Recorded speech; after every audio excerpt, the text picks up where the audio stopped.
Who's had the best / worst offseason? Some of the best offseasons. The Arizona Diamondbacks. Now, it's something you're like, a week or two ago, you'd be like, well, they haven't really done much. But here's the in and outs. They got Josh Naylor for arguably a steal. Corbin Burns is their star ace. So they got a first baseman to replace Christian Walker, and they got a number one starter.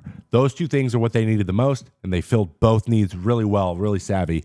Tip of the cap to them. I think they did a good job. They also claimed a relief pitcher, Seth Martinez from the Astros. They lost Jock Peterson, Christian Walker, Kevin Newman. Dang it, dude. Newman. Slade Ciccone and Josh Bell signed with the Nationals. You know, all these guys were trade things and were moving around waiver claims and all kind of stuff. So not a ton. And then the guys who have not been signed that were on the team last year are not anymore. Paul Sewald's still out there.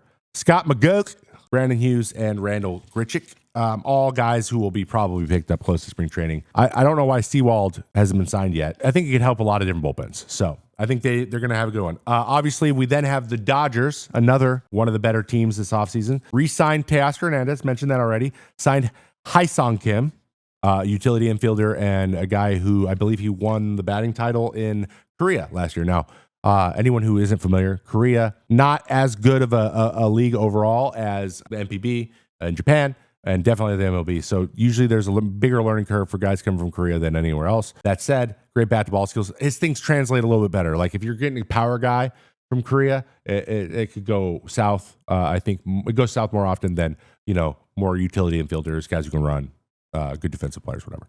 So I think that's a good pickup. They re-signed Blake Trinan. Always love that. Can't wait to watch that over and over again. They signed Michael Conforto. I think that's a sneaky one. He could bounce back. And obviously they picked up Blake Snell and they extended Tommy Edman. And who did they lose? They only lost Walker Buehler. The only guy they lost was Walker Buehler.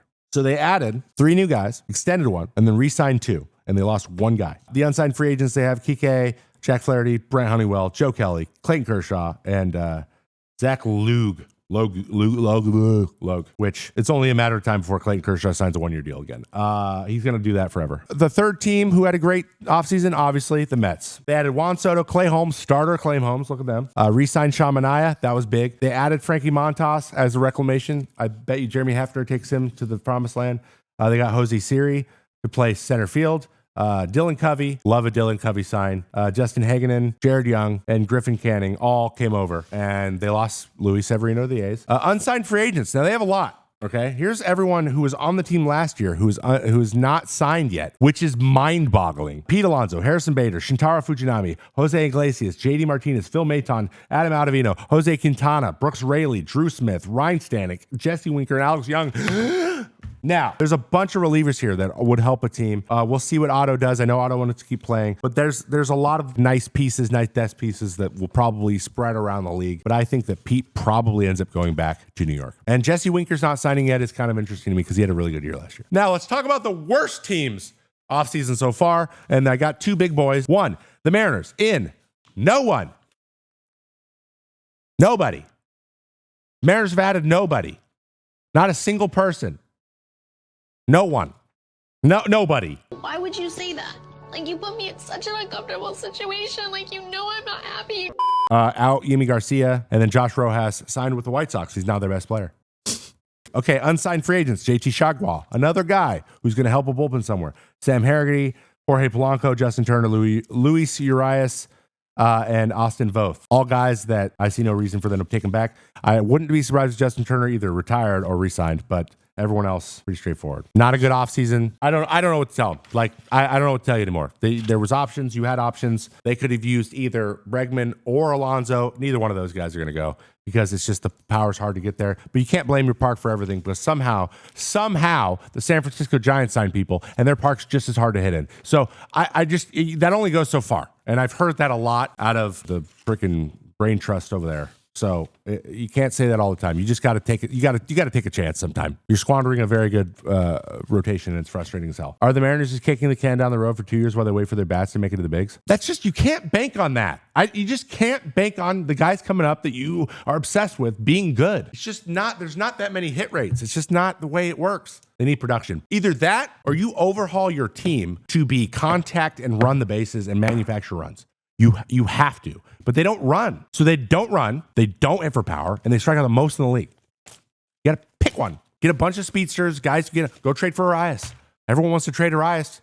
He can play second. He gets on base and he doesn't strike out. I'm not frustrated. You're frustrated. Okay. The last bad, worst, the Mariners are the worst, but the second worst I'd say is Orioles. And we have Orioles in here. And they got Tyler O'Neill. Solid. I think that's solid. They grabbed Tomoyuki Sagano.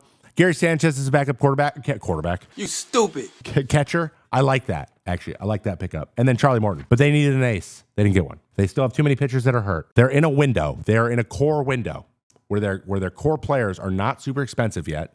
They're not in arbitration yet.